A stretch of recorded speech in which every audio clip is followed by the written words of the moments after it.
All right, and welcome to Everyone's a Critic. I'm your host, Johnny Gill, with my co-host, Sean Ellis. Sean, say what's up to the people. What's up, everybody? All right, episode 253. We're going to recap week 2. We had some great games, some great content to throw out there. This is going to be our, fourth live show? Yeah. We're coming along now, fellas. Yeah, we're moving and grooving. We appreciate you guys for tuning in. A couple technical difficulties here that we're trying to work out here, but we're getting there. Hey, it is what it is. It's what it is. All right. So we're going to recap our scores. We had running back getting the win over the free agents, 106-92. Light work was able to get the win over the Wolves, 81-76. Straight balling was able to get the win over Mo and Friends, 78-70, and Hip Hop and Roll was able to get the win over the Chosen Bullets, 94-75. Sean, for our 3 in the Key segment, we're going to highlight the games that stood out the most. I'm going to go ahead and go first. For me, it had to be running back. Yeah. I was, to say the least, I was a little disappointed. I was disappointed in their effort in the second half. They got about as many as 43 points. Looked like they were going on cruise control. It was going to be your classic stat game, confidence booster for them to keep them rolling, keep the momentum going for them. And then something weird happened when Eric Parrish checks out the game, and then they just go completely rogue. Guys stop playing hard. Guys stop playing defense. The Mask, Hooper, and Rashawn, I wouldn't even necessarily say they went crazy. They were just they were allowing them to take open shots. They were allowing them to dictate and do whatever they wanted. And it's like they wanted the other team to score. That's what it looked like to me. Like they wanted them to score. Like they didn't care if they scored. They were just going to take the ball out. Ha, ha, ha, he. Bring the ball up the court. Take a terrible shot. They just, before you know it, it was a 12-point game. Yeah. So it was very disappointing to see that lackluster effort from them. Said it was up 43. It was up 43. Ended up being a 12-point game. I've never seen anything like that. It was about 8 minutes left to go in the fourth. And then before you know it, it's a 12-point game. It was that bad. And I know Darius said he's not concerned, guys were just joking around, blah, blah, blah. But again, you're not the defending champ. You're a team that came up short in the finals. So I don't think those habits are the habits that you need to get you where you ultimately want to be. I also think, too, I'll partially put this on Eric because now, granted, he didn't know, but I think he ended up finishing with 1999 or 2190 or something like that. So he almost had a triple-double, and then you decided to go ahead and take the rest of the day off without getting your triple-double. But again, I think that kind of sets the tone for the team a lot of times, too. So I think that kind of, when they saw him take the gas off the pedal, to the point where he completely took the gas off the pedal. He actually got up and left. Yep. Like he left the car on the side of the road. Like Literally. Yeah. He actually gets up and leave. And I think so when you see your leader, and I'm gonna call him the leader because he put the team together. This is kind of like his team.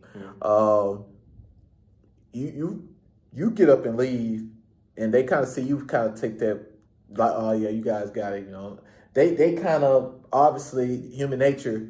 They get taken aback as well, and then you probably don't get the best effort. Now, granted, you go from 43 to 12 points. You don't think that happens, but again, I think when once you kind of stuff gets kind of settling, it's kind of almost like going full speed doing something, then going in the house and taking a shower, then hopping right back out there and trying to go full speed and do it again. Like you can't do that, and so, again, like you said, being a team that came up a little short after having an undefeated regular season last season, to come up short in the finals the way they did, like this isn't the time for you to kind of be in and out like that. There's no room for that. Yeah, you turn it on when you want to turn it on. You can't do that, man.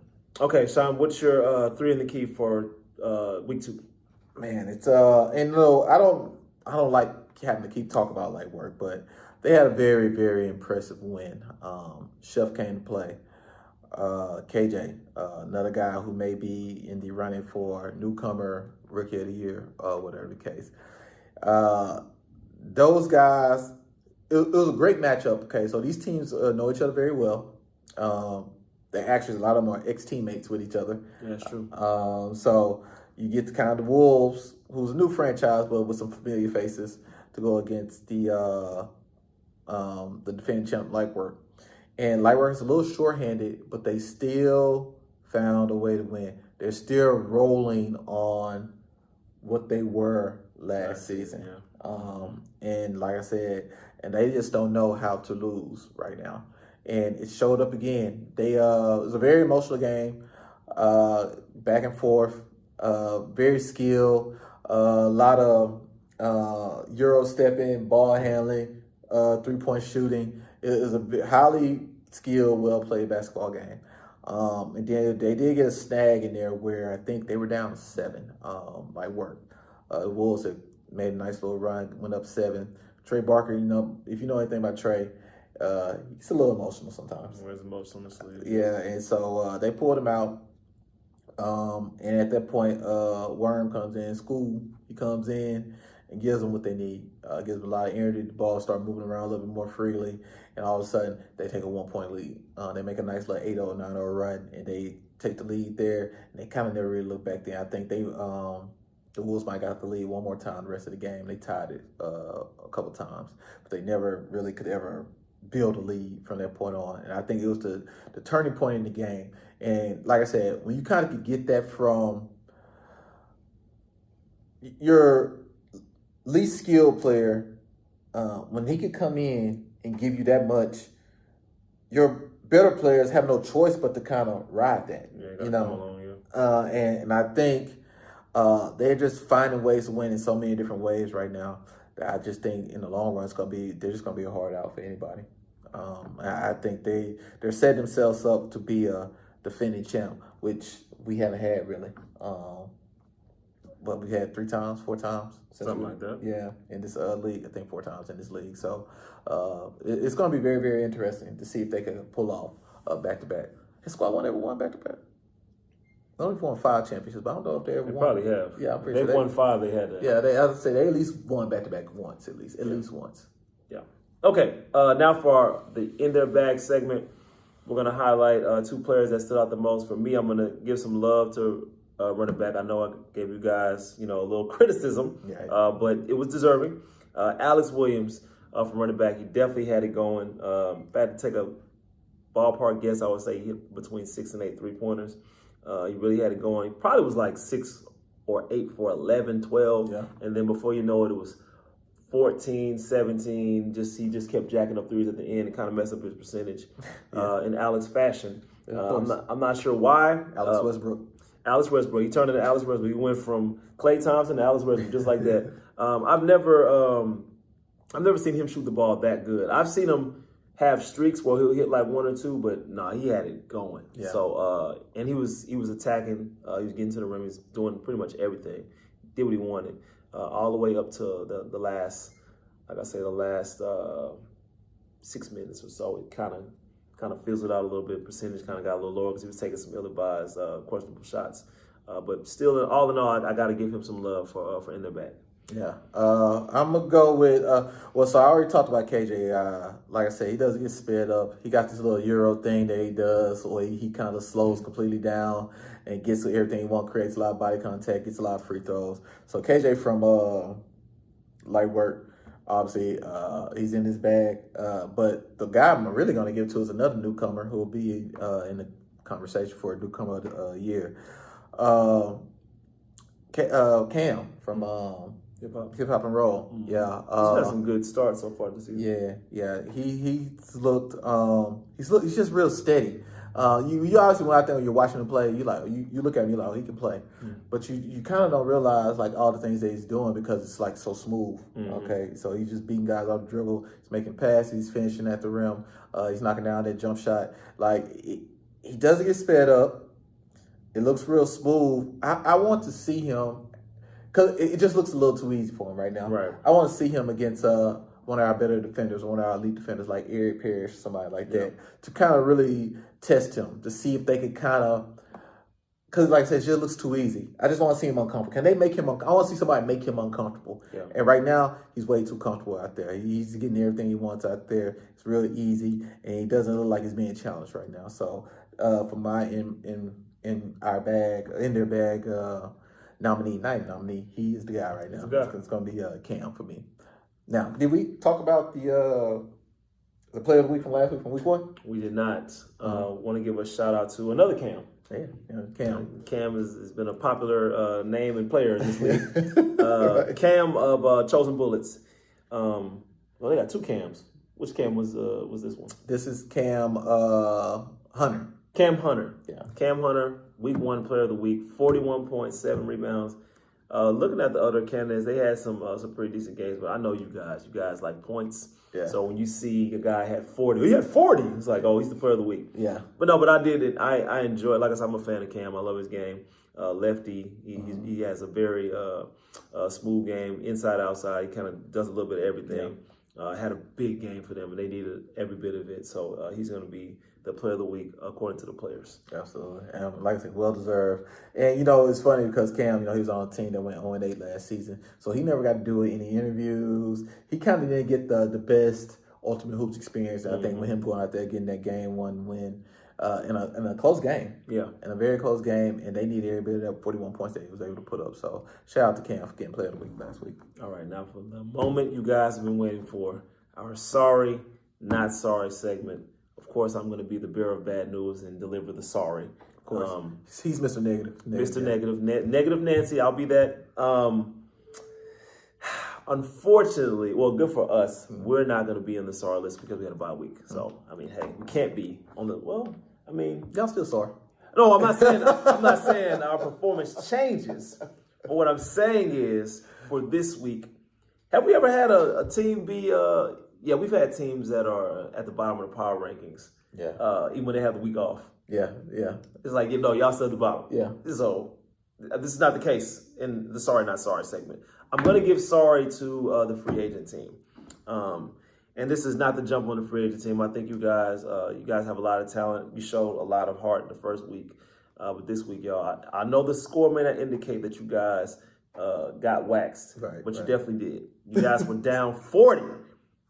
And if running back doesn't decide to take their foot off the gas, I don't know what that score would end up being. It might have been 30 at best, but I'm thinking it would have stayed around 40, maybe even pushed to 50 the way they were playing, because you guys were playing uninspired. Y'all weren't getting back on defense. Y'all weren't doing the things that y'all needed to do. Y'all didn't look like the same team that we saw in week 1. Yeah. So a lot of those stats by Damask Cooper and Rashawn were inflated. 30%, and they both had about 30 apiece. Yeah, I think I'll say Rashawn had around 25 to 27. I think Damask Cooper had around 38, 39. Yeah, so. on inefficient shooting. So Yeah. and so think about that. You guys got going that last 7 minutes. So it was really, really bad before that. Y'all might have had like 15 apiece before y'all got those open shots at the end of the game. And this is not a slight to y'all's game. Y'all are great players. But as a team, I thought collectively, everybody, y'all did y'all thing, but everybody just, it looked sorry out there. So I'm not sorry for putting y'all at sorry. Yes, nice double entendre there. So, getting away from Mr. Negative here. My not sorry, actually, like I said, I've been getting light work, a lot of love so far this season. After I used to kill light work, actually. Yeah. So actually, they've actually proven themselves to get a lot of love. But actually, another team that I've had a up and down relationship with them as well. I'm gonna go with Hip Hop and Roll, actually.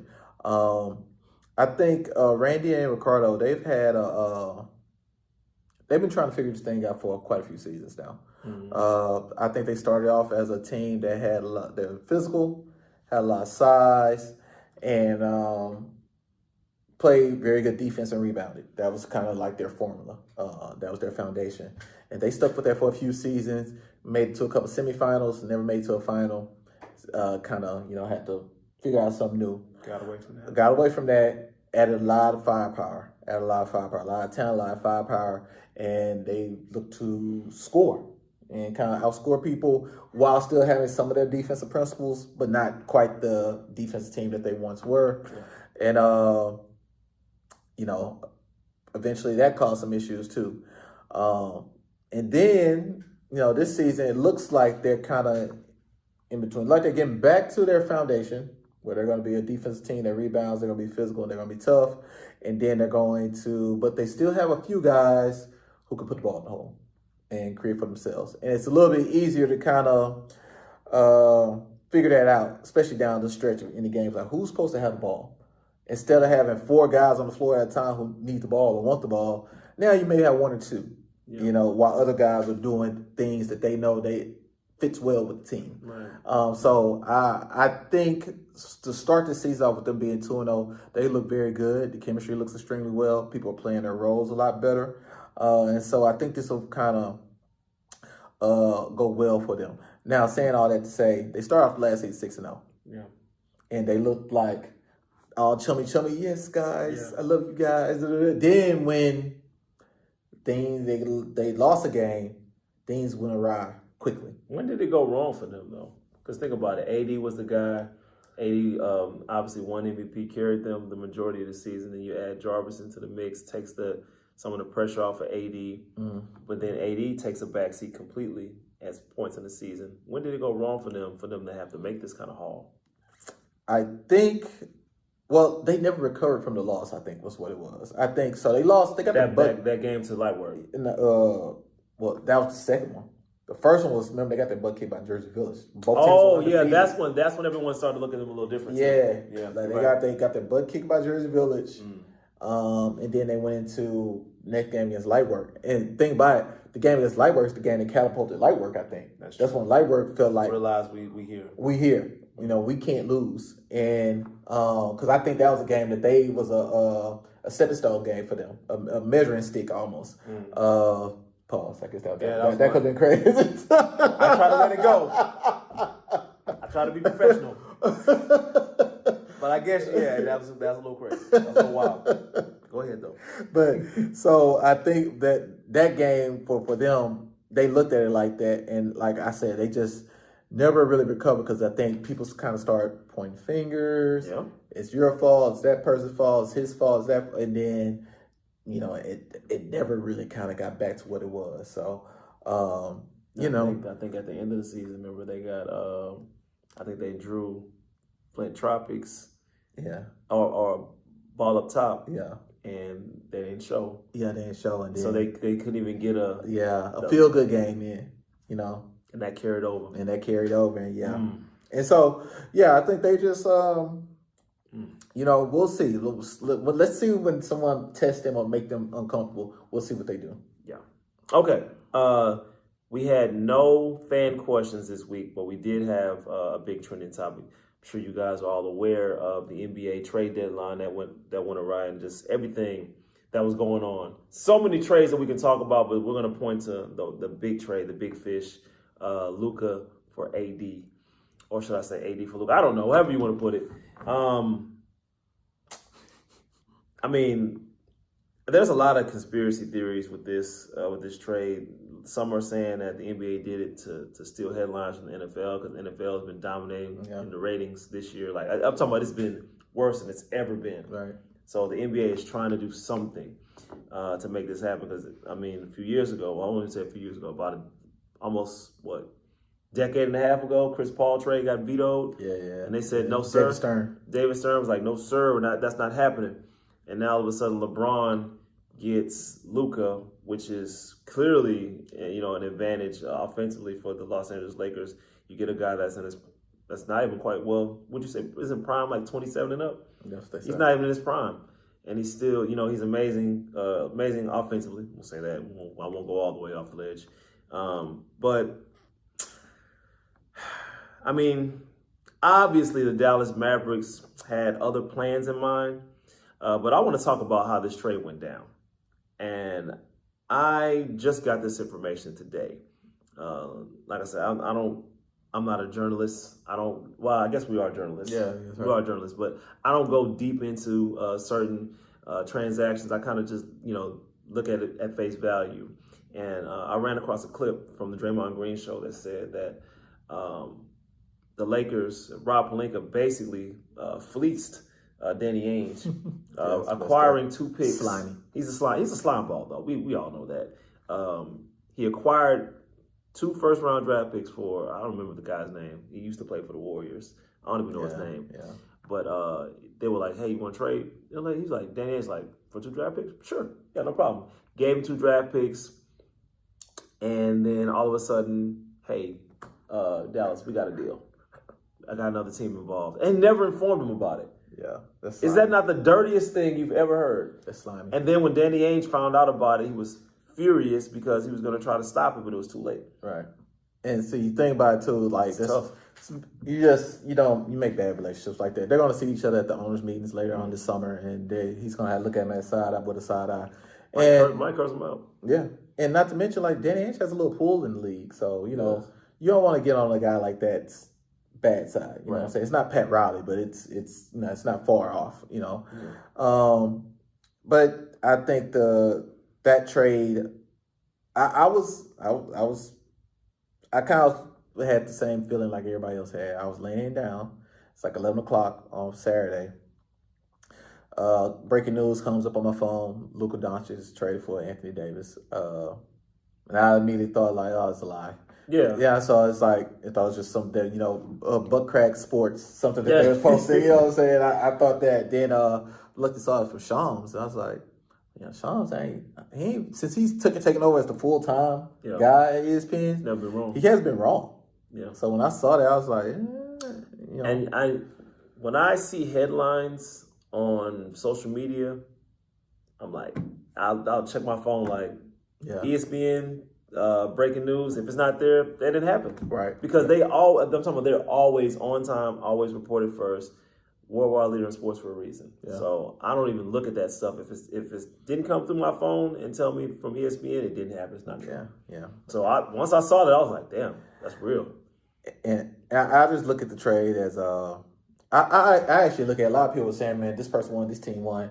I actually like it's a win-win for both teams in multiple reasons. Mm-hmm. I think it's a win now for Dallas. Yep. And a lot of people say like, well, how? Like you gave away your best player for a guy who's probably not as good, but Anthony Davis is a top 10 player. So it's like we've never seen a trade like this actually, where two top 10 guys are swapped for each other. I've never seen that. I don't think I've ever seen that happen. It's usually like one's like elite and you got to trade like 3 or 4 guys with draft picks to get the guys. No, these are the 2 elite guys that are traded for each other. They're almost equals. But why I say it's a win now for Dallas is because it's like you could tell like they knew what their weakness was. And I think they knew that it was defense and interior D. So you already got Lively. You bring in Anthony Davis, who's the elite of the elite interior defenders. Mm-hmm. And you're basically saying, like, we're going to stop the team from scoring. But guess what? He can also score. He can score too. Yeah, you know what I'm saying? He can score 26, 27 points. He can't score 30 like Luka, but he can score, or he can't average 30 plus like Luka, but he probably can at times. Yeah. You know what I'm saying? So I think he's averaging like 27, 28. Right. So to go along with the rebounding. So they basically said, they're going to be all in on defense, and we're going to be able to try to still score because we still got Kyrie. That pick and roll with Kyrie and AD is going to be special. Yeah. So we still got Kyrie. So I think this is a win-now move for Dallas. They didn't look into their future. And I think, if it's the real elephant in the room, that he's been saying that it's a narrative. But at the end of the day, Luka's conditioning. He's fat. He came into camp 275, 280 pounds. And how tall is Luka? 6'7", 6'8". That's fat. So, so when you start talking about investing $350 million into a guy, because that's what he'll be up there, Supermax will be up in a year or two, like a year. Mm-hmm. You start talking about investing $350 million into a guy that you feel like you probably can't say anything to. I mean, we just saw what he did in the finals. He defensively got picked on and he didn't have a lot of effort. And I've been trying to figure out, is it because it's a character flaw? Or he can't do it. Or he can't do it. He's out there, he's getting blown by and not trying because, he's fat and out of shape. And so I got to preserve myself. So I'm just getting my butt kicked on this end so I could give it all on that end. There's a guy on this team that does that too. But go ahead though. So I've been making fun of Zion for all this time for being fat and out of shape. But at the end of the day, I've never had anything to say about Zion's effort. He's fat and out of shape and drinking sodas. Yeah. But I never had any question about his effort. Luka is about his effort. Like I said, I only had a question about Zion's effort one time. And like I said, that was during the in-season. When he was about 350.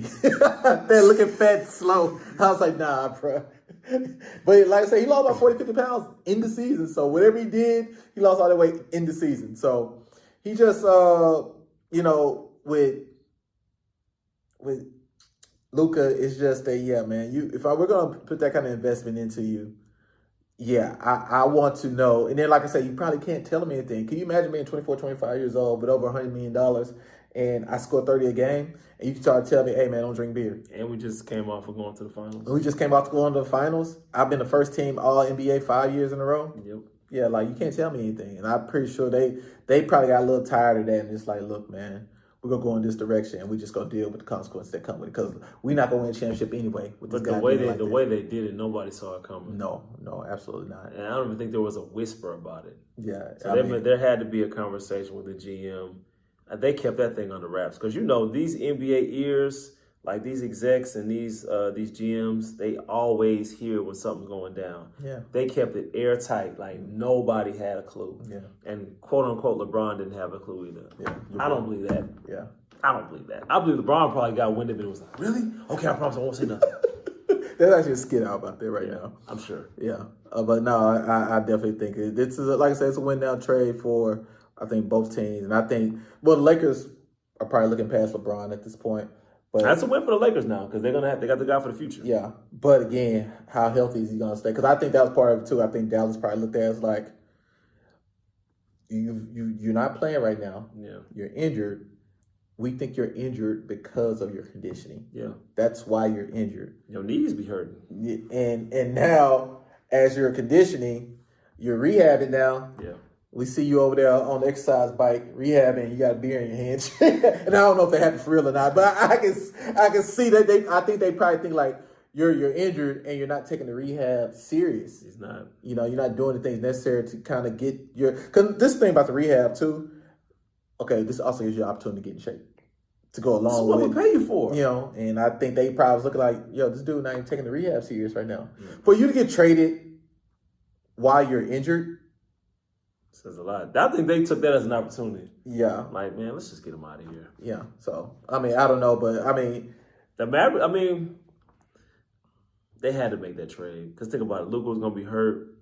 I remember my homeboy sent me this clip from Instagram. It was like Kyrie was sitting in his locker and Luka was sitting he was in a chamber like healing up while he was getting ready. He's like, man, if you know, you know. I was like, and so I sent him that back. I was like, hey, you still feel that way? The boy gone. That boy's gone. Hey, it's a lot of people. Hey, I talked to a dude, the athletic director in my district. He came up there. He's from Dallas. Yeah. Well, no, I'm sorry. He's from San Antonio, but he lives in Dallas. He works in Dallas. He was telling me the city is hurt. Yeah. He said it's a lot of, like, they treated Luka like he was a god. So they hurt right now. They couldn't believe that they got him up out of there. But it just, you just never know. They'll get over it. We got over Harden, so. Yeah. You know what I'm saying? Now, unfortunately, the strip club didn't. Yeah. They hurt. At least with the Harden trade, though, the Rockets seem like they got, they still got a lot of draft picks. They got a S-load of draft picks, and it seems like they've picked well. I don't know if they didn't pick Wendy, but they picked 5 complementary players that potentially can be really, really, really all-star level players. So, you got to get lucky and make sure you pick right. It look like the Rockets kind of have. And, Dallas, they don't get draft picks. They didn't get the draft picks and all that, the compensation. But they did get an elite player, a top 10 player. And hopefully, within the next 2 years, they can make that run to make this trade worth it. Yeah, I agree. All right. Episode 253 in the books. We're going to be going into week 3. Yeah. My team is off the bye. So I'm pretty sure Sean's going to pick against me. Yeah. We'll see how we fare. We'll see how the rest of the league fares. Live via Cyprus, I'm Johnny Gill. Sean.